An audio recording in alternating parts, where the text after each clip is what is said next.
আর উঠাচ্ছে না কেন? উঠছে না, সে আবার কি উঠছে না কেন? আর উঠবে না? একটু দেখো তো।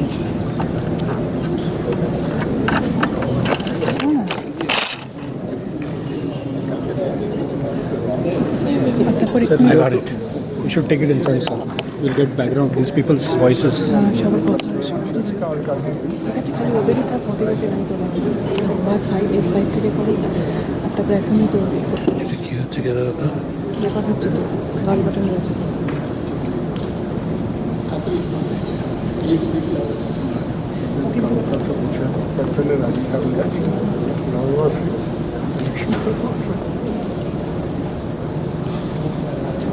Good evening, ladies and gentlemen. I, Motika Anand, on behalf of Swaraj Abhiyan Chicago, is honored to welcome our distinguished speakers, Mr. Shanti Bhushan and Mr. Prasant Bhushan, and all you wonderful people who have shown up in such large numbers, that too on a weekday. We would like to welcome our guests of honor with a bouquet, and for that I would like to call Mrs. Kakoli Datta to present a bouquet to Mr. Shanti Bhushan.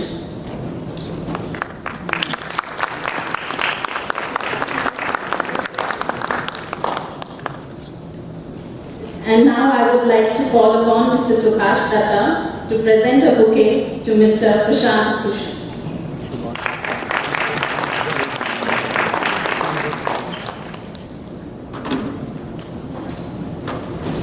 4 years back, India saw a massive movement in way of India against corruption, led by Anna Hazare.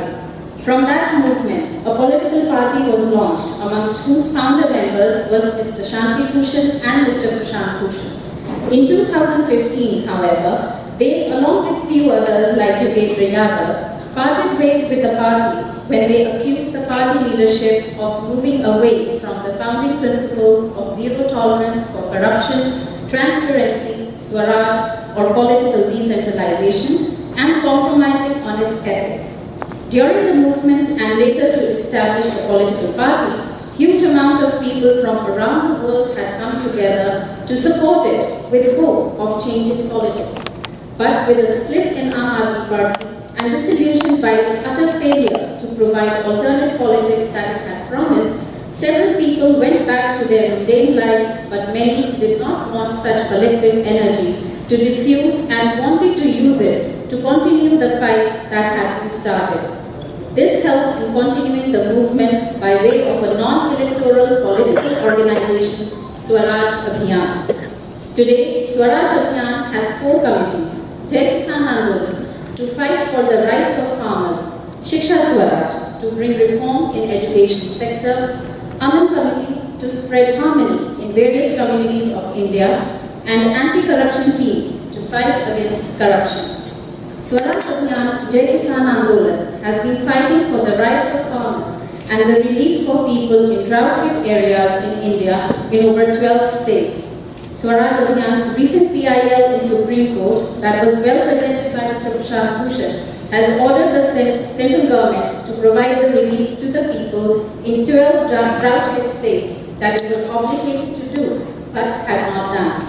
Swaraj Abhiyan has embarked on a march to bring awareness to the plight of farmers in these areas and mobilized an internship program for youth to visit villages and monitor relief work. Swaraj Abhiyan's Anti-Corruption Team has launched a nationwide citizen whistleblowers forum and recently exposed the scam in the Augusta Westland helicopter deal involving crores of public money.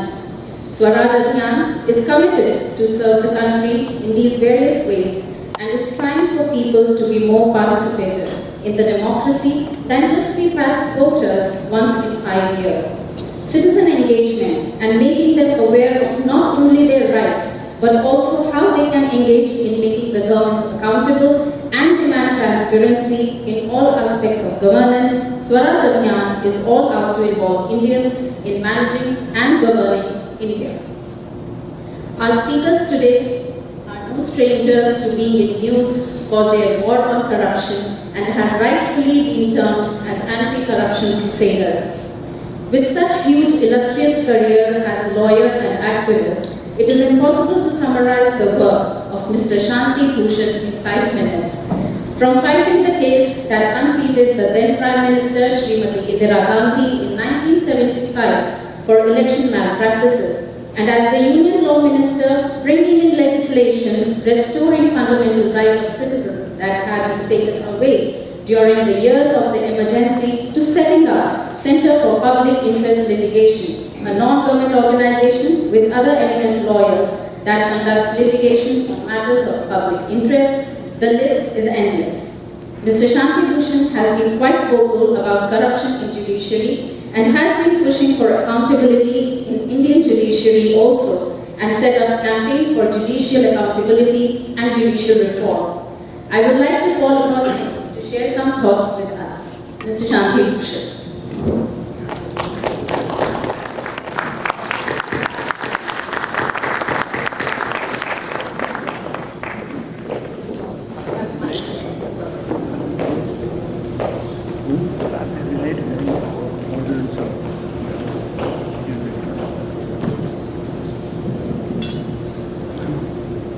Friends,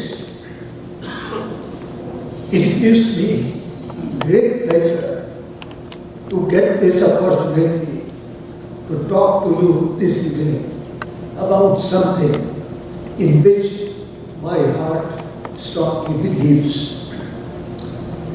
I am no stranger to Chicago. My first visit to Chicago was in 1972, when some of you might not have been born. But after that, I have visited Chicago many times. But this time, I have come only after 14 years. My last visit to Chicago was in 2002. But let me tell you, I like Chicago, the best city of the United States, particularly the people, the Indians who live here and who have worked so much for the advancement of this country in so many respects, and whose heart is still beats for India. They want India to prosper and become an ideal country. And in that regard also, they have made a lot of contribution during the last few years. All of you are aware that there was an Andolan which was directed against political corruption in the country, which was at its peak. When Supreme Court had given various judgments in 2G case, in Colgate case, in many other cases in which they had denounced the government. It was in the wake of that we thought of the Jan Lokpal bill, and Anna led that agitation. Anna is a simple person, a Gandhian in every way. He might not be a very deep thinker, but he has modeled his life on Gandhiji, his simplicity, his ideas, the way he dresses, the way he speaks, the way he has improved his village in Raleigh City beyond all records. It can be regarded as an ideal village in the country today.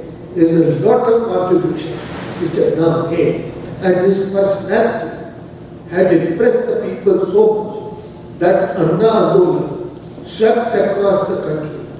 People from town to town, city to city, started getting up in an organized manner to join that agitation.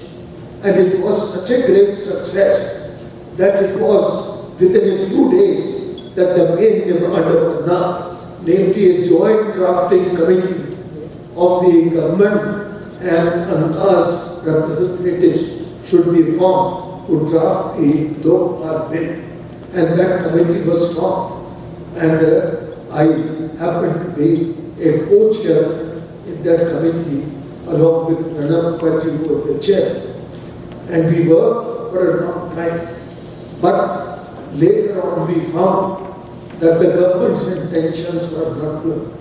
They were not prepared to have an independent Lokpal which would expose all their corruption. And they found ways to dilute that bill. And ultimately, even though they passed some kind of a Lokpal bill, but it was not the kind of Lokpal bill that we had contemplated. During that period, we felt that the time, seeing the response of the people all over the country and even abroad, we felt the time had come when an ideal political party could be launched.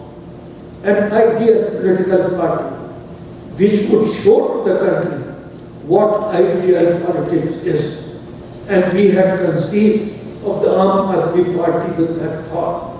At that time, I did not know that Arvind Kejriwal, what he will turn out to be. I had great faith in him. In 2012, in one of my speeches in the Ram Vilan, I had even compared him to Obama. But later on, I found that it was all a facade, and ultimately his only ambition was to get political power, even though then Union territory of Delhi. And that is what he has done. And the entire Aam Aadmi Party has degenerated into like any other political party, indulging in all those things. It was at that time that the idea of Swaraj Abhiyan was conceived. What is an ideal political party? To my way of thinking, an ideal political party must not aim to capture power. If power comes and is given by the people by its own will, well, it will accept the obligation to serve the society. But it should not be its chief aim. Its aim should be first to identify the problems which are being faced by different sections of society in the country. After identifying those problems, it should sit with experts in that branch and find out what are the alternative solutions possible to solve that problem, which will be the best possible solution in the circumstances obtained in the country, and adopt that solution as one of the policies of its development. About the farmers, what are the problems? It should identify, then try to form and formulate a policy. Similarly, students and every other section of society, etc. Of course, everyone involved in such a political outfit has to be totally dedicated and honest. I don't say that a volunteer must devote 24 hours to this political outfit. In fact, I don't believe that the people should dedicate their entire life to a political outfit. Their duty first is to their families. They have to support their family. They have to educate their families. They have to work. But in addition, if they love the country and have a passion to improve the situation of the country, they must find whatever time they can find to devote to this. And that time will be very valuable. I have even students can find time, some time during the weekend, etc., for the national cause. So the political outfit must identify the different problems faced by the people, find out the best possible solutions, adopt them as their policy, and work for the welfare of the people.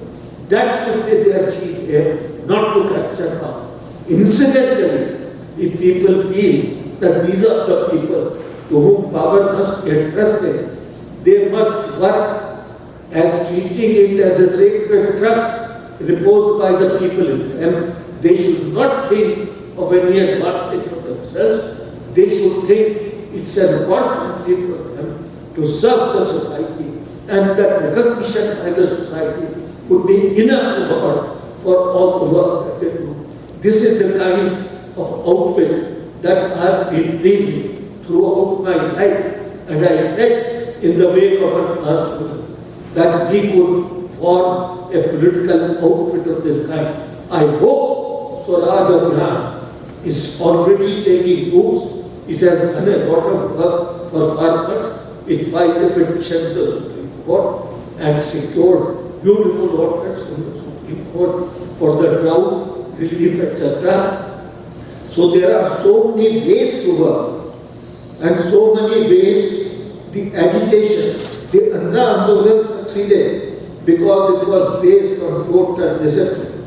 No indiscipline. I have never believed in indiscipline, even in an agitation. Agitation should also be peaceful and totally disciplined. These are the ideas with which Swaraj Abhiyan has been founded. Of course, I am too old to work, but whatever I can do, I am still willing to do. But Swaraj Abhiyan is in very competent young hands, and I am sure it will do something good for the country. With these words, I again express my thanks to the organizers of this meeting to have given this opportunity to interact with all of you. Thank you very much.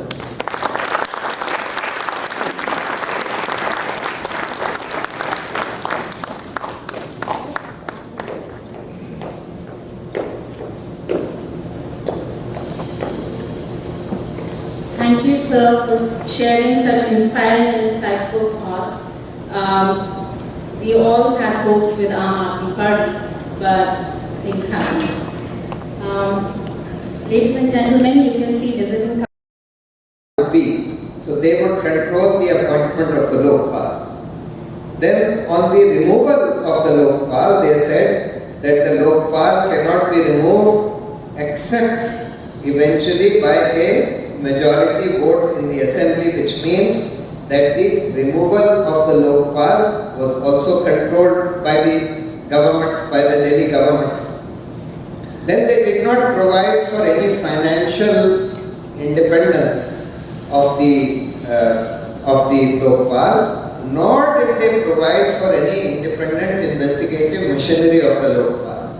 And as I said, they introduced a very mischievous clause which said that the Delhi Lokpal would investigate the corruption of the central government also.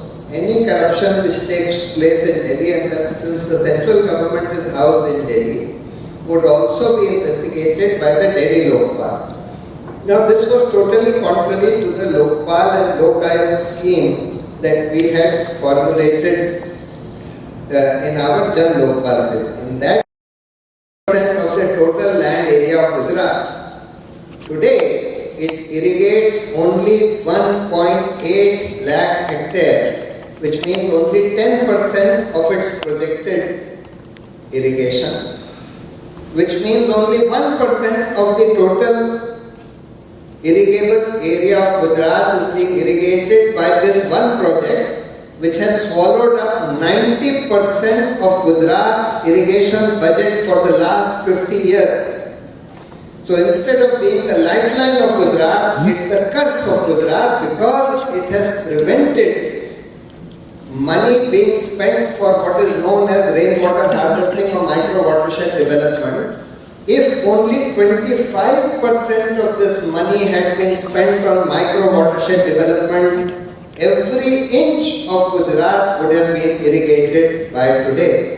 Not by today, it would have been irrigated 30 years ago, every inch of Gujarat. But this one project has prevented that completely. So this whole model of irrigation, of chemical fertilizers, of pesticides and hybrid seeds has just run aground, and it needs to be completely changed. As a result of this model, farmers are forced to take loans to pay for chemical fertilizers, to pay for pesticides, to pay for seeds every year, hybrid seeds, to pay for irrigation, etc. And eventually, at the end of it, if there is one drought or if one crop fails for any reason whatsoever, he can't repay his loan and he is forced to commit suicide. This is what has been happening, and therefore this affects 50% of our people, and that's why we felt that this needs to be highlighted. Every citizen, especially urban people who depend upon their food comes from these people, they need to know what is happening, because our whole system of agriculture and farmers is in a state of deep crisis, enormous crisis. So this was one of the campaigns. This has also been the focus, our main focus right now. Of course, corruption is another major issue. We have filed this petition in the Supreme Court saying that the Lokpal should be appointed, because unfortunately, even though a flawed Lokpal bill was finally passed by the Parliament, it's been 2.5 years since that bill was passed. But in 2.5 years, we have not even had that flawed Lokpal being appointed. And Modi, like Kejriwal, does not want, or rather Kejriwal is following the footsteps of Modi so far as Lokpal is concerned. Modi did not allow a Lokpal to be appointed in Gujarat for the 12 years that he was there, and he is determined not to allow a Lokpal to be appointed at the center. Eventually we have filed a petition, and now possibly the government may be forced to appoint a Lokpal in the next few months because of the pressure of the Supreme Court. Supreme Court has asked them, what's the problem? Why are you not appointing the Lokpal? There is a major bank scam in India, as many of you would be knowing. More than 7 lakh crores of bank loans are stuck today, are not being returned by those companies who have taken those loans. Vijay Mallya is just one example, but there are a large number of, in fact, Anil Ambani's companies have loans outstanding of more than 75,000 crores. 75,000 crores are owed by companies belonging to Anil Ambani to the banks, which are not being paid back. The SR group has what it was when the anti-corruption movement started. Today in India, we not only need an anti-corruption movement, we need to reinvigorate the anti-corruption movement, but we need several movements. That is why we said the third thing was education. That is, we said 4 campaigns: farmers and agriculture, corruption, this education, and the anti-communal campaign. Because there is this huge threat of communalism facing the country today. So that's why Swaraj Abhiyan decided that these are today the 4 most important and the most burning issues on which citizens need to get engaged, need to contribute whatever they can. You see, the most important thing is for people to engage with public issues. Unfortunately, you see, by and large, people feel that let us get on with our lives and public affairs will take care of themselves. The beauty about the anti-corruption movement was that it brought out a very large number of people, especially young people, out of their homes to engage with this, at least this issue of corruption. We need to regenerate that spirit of activism again in this country, and that's what Swaraj Abhiyan is trying to do. NRIs can certainly play a very important major role, as they did in the anti-corruption movement. The anti-corruption movement, NRIs have played a huge role, not just by way of financial contribution. Today, in the age of internet and good communication, etc., even while sitting here, if you spend some time, even a few hours a week, to engage with any one of these issues. For example, Swaraj Abhiyan needs all kinds of resources, particularly human resources. And I am sure that those resources, there are fantastic human resources available outside the country, of Indians, NRIs outside the country, especially in North America, especially in the US. And if each one of us decides, all right, we will commit a few hours of our time every week, let's say even 2 hours of our time a week, to engage with some of these important issues and do whatever we can make a huge difference. Thank you very much.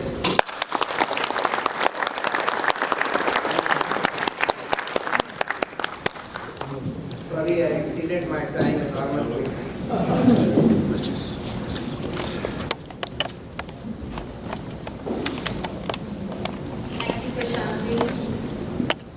Thank you, Prasantji.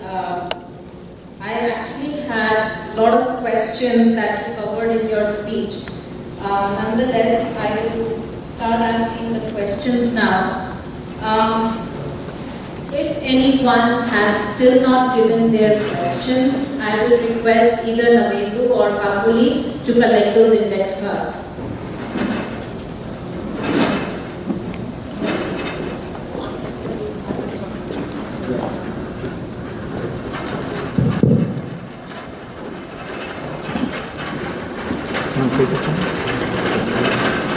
We have the President of Indian American Muslim Council, Mr. Jawad Khan, and he will be presenting a plaque to Mr. Prasant Bhushan. Mr. Jawad Khan.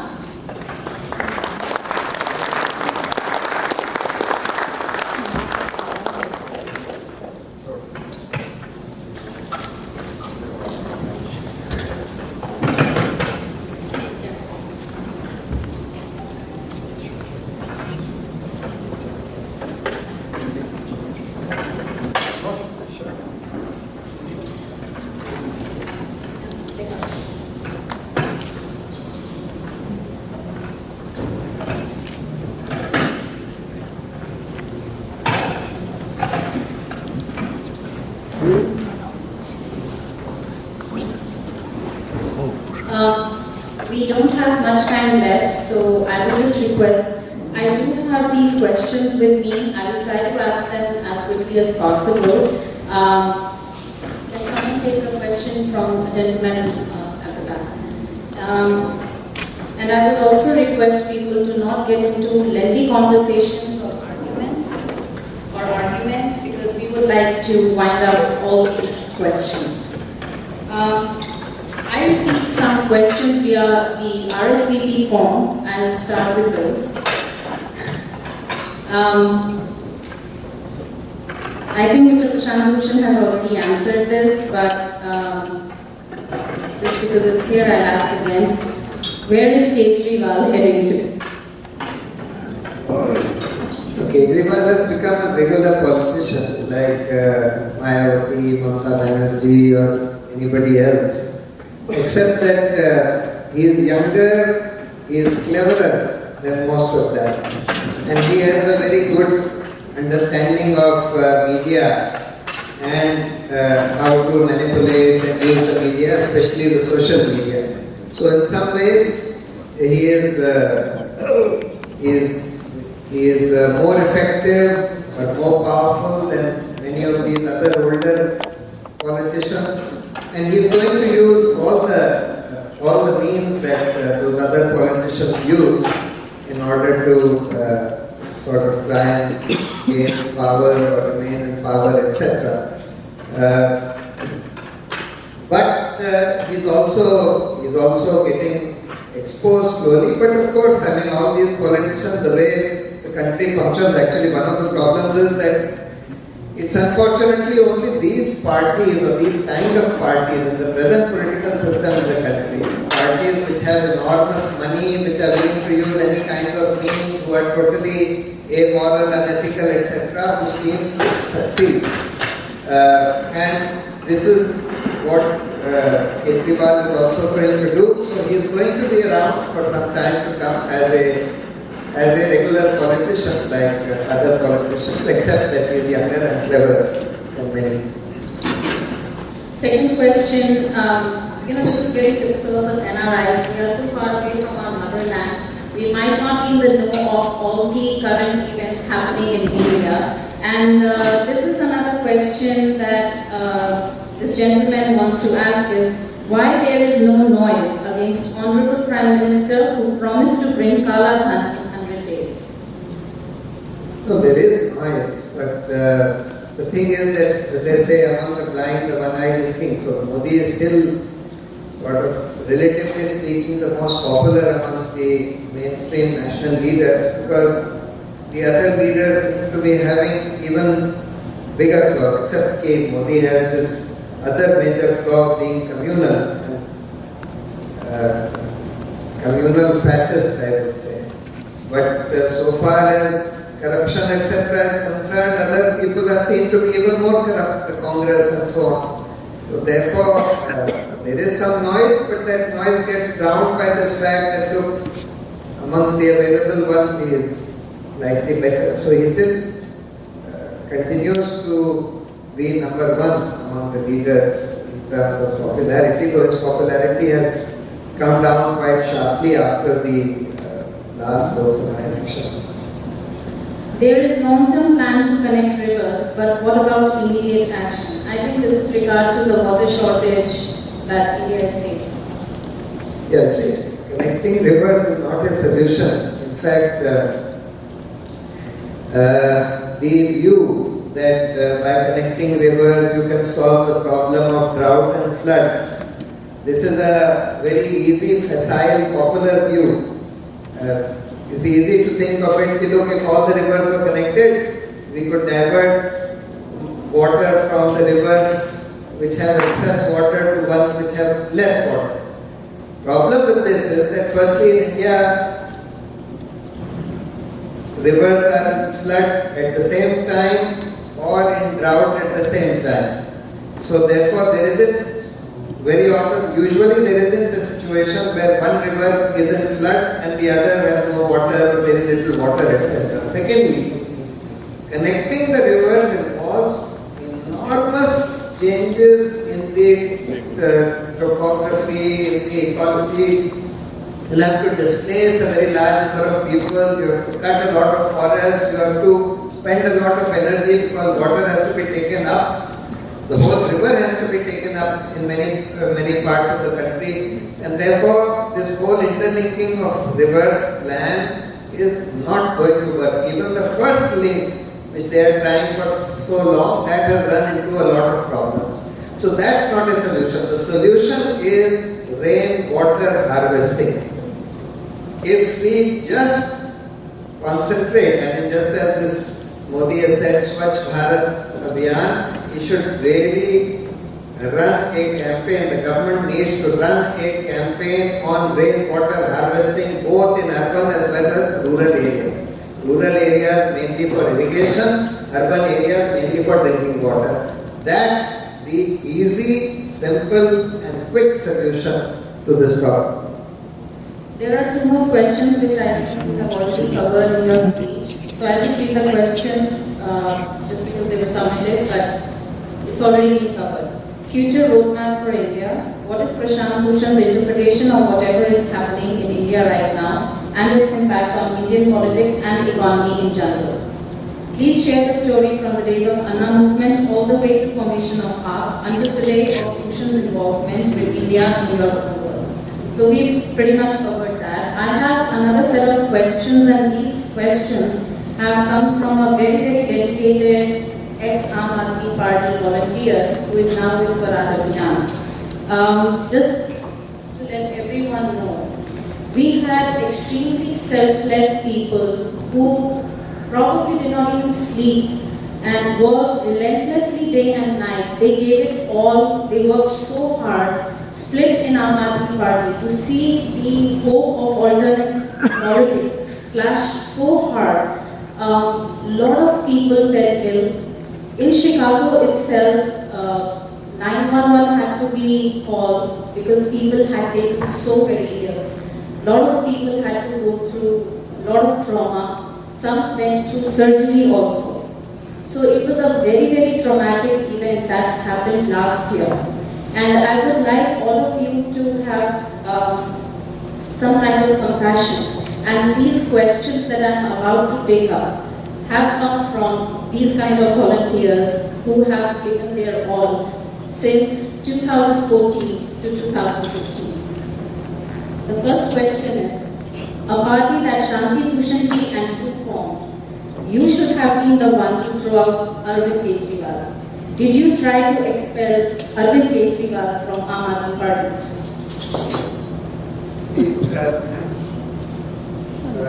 though we were certainly among the founder members, but you see the nuts and bolts of running the party or the organizational aspect of the party was largely looked after and controlled by Arvind, because we did not have the time to engage with the organizational aspects of the party. So as a result of this, we in a way allowed him to become the supremo of the party, which was a mistake, but unfortunately he did. And the result that most people who were in our working committee or in our steering committee, etc., or at least many of the key people there, they felt that, look, Arvind is the person who is really going to run the party, and therefore let us just remain with him. And since we are not really going to run the party, so therefore it was not practically feasible for us to throw him out and run the party. It was really unfortunate that his personality and character turned out to be what it was. We didn't quite anticipate that, and we, as I said, we did make the mistake of allowing him to single-handedly control the party. Maybe my father will have something to say on it. Why didn't we throw out Arvind rather than his? See, since we had initial trust in him, so we elected him to be the convener. Now the question arose, what are the powers of the convener? That is when I lost trust in him, because when we formed the constitution of the party, I had drafted it.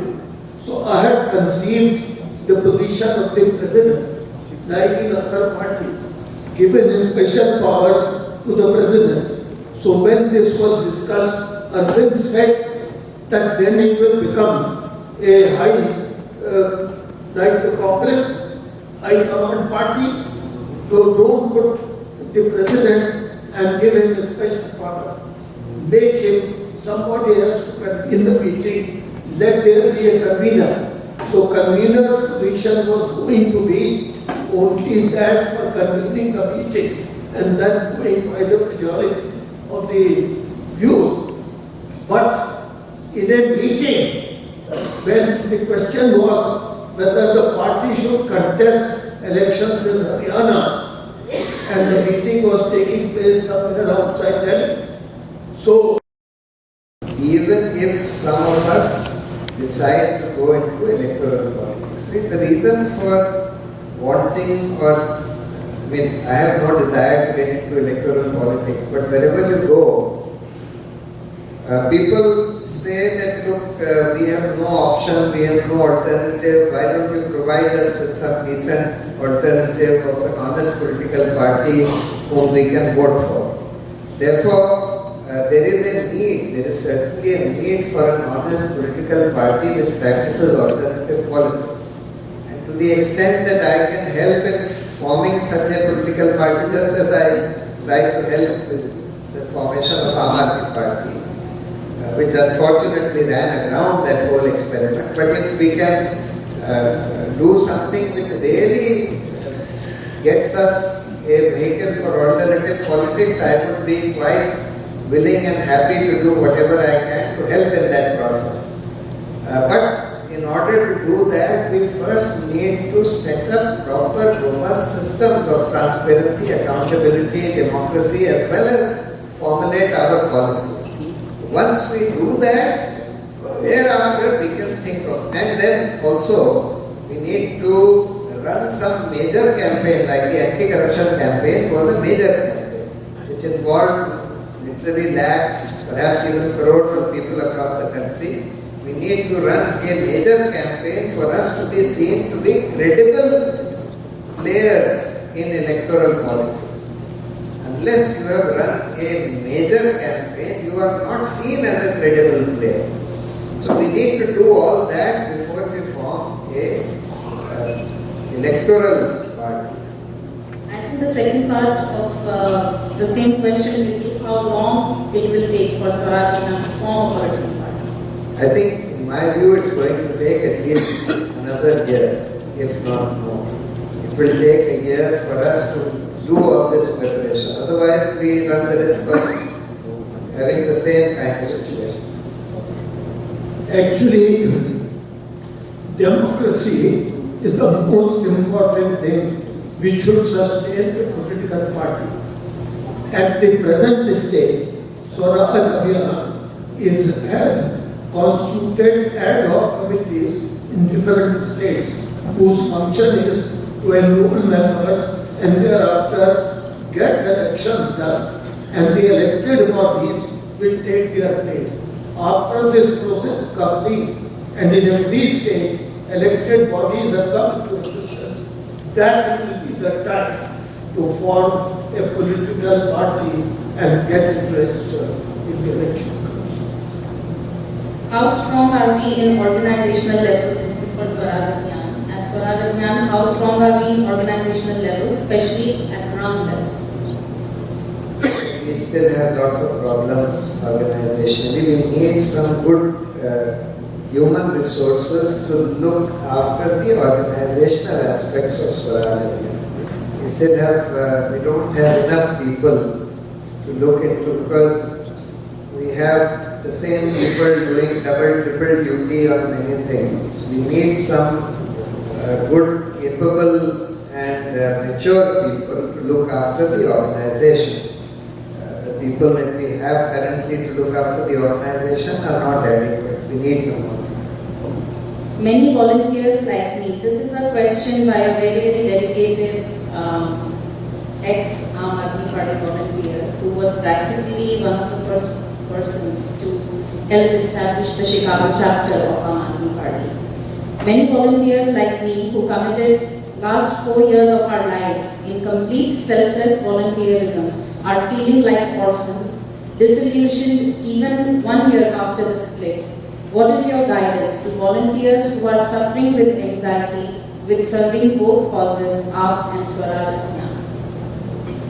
Well, my advice to them would be that we have to keep on with our effort to engage with public issues, to engage, to try and build a large, robust movement, organization, and eventually perhaps a party as well. We have to keep on with that effort, and you never know. As my professor used to say, that when the going looks tough, hang in there, because you never know when the tide will turn. So therefore, at any stage, even in the anti-corruption movement, you see, it suddenly took off. We don't know when these things take off. We have to just keep at it, keep on doing whatever we can, and I'm sure that the organization will, the Swaraj Abhiyan organization will become much stronger as time goes by, as we get more and more people engaged, etc. And eventually a time is likely to come. I can't say for sure when it will come, etc. Some time will come when things suddenly take off. I'm going to ask this next question, which you hear a lot on social media. This is an opinion of a lot of people also that I have heard. If you go directly against Aam Aadmi Party for any reason, people will reject us as Swaraj Abhiyan. We can go against their wrong policy, wrong action and results. Are we doing that? So instead of basically what people think is Swaraj Abhiyan is just because Prasant, Bhushan and Yogendra Yadav could not get power, they are now creating Swaraj Abhiyan as another Aam Aadmi Party where they will be in power. This is a perception of a lot of people. See, the only way to dispel that impression is to do things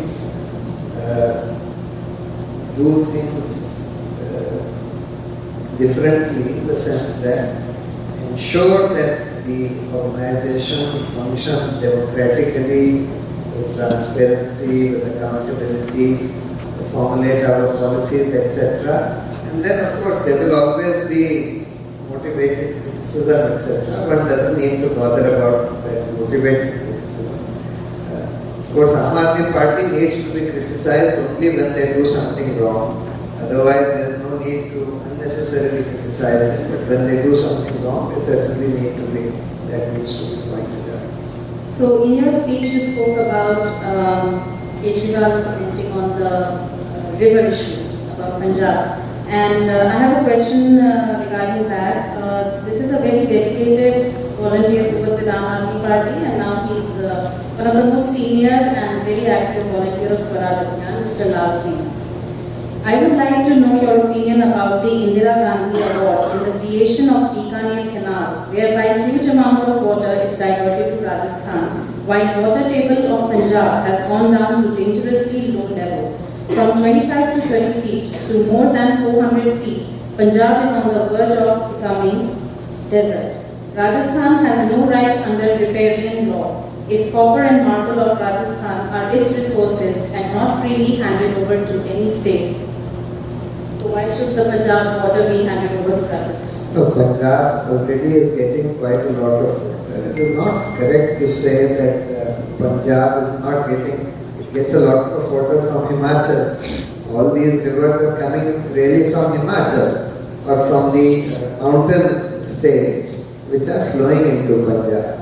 So the problem of water in Punjab is because of over-exploitation of groundwater, because the model of agriculture that we have created is that there is a lot of, firstly there is canal water, and then there is a lot of extraction of groundwater, and we are not conserving our rainwater. Solution is to conserve the rainwater and to perhaps change some of the crops, etc. For example, there are certain crops like sugarcane, etc., which consume an enormous amount of water. That's one of the problems of this Marathwada region in Maharashtra also, that you have these water guzzling crops that you are sowing there, which have created a major problem. So, therefore, it is, in my view, totally incorrect to say that Punjab should not give some of the water which is coming into, because it's not Punjab water, it is coming from Himachal, it is coming from other parts, other states in the country. So, Punjab needs to conserve, if every state were to just conserve its rainfall, because there is enough water falling down as rain in every state. If we were just to conserve and use that water, we will have enough. अच्छा अच्छा हाँ हाँ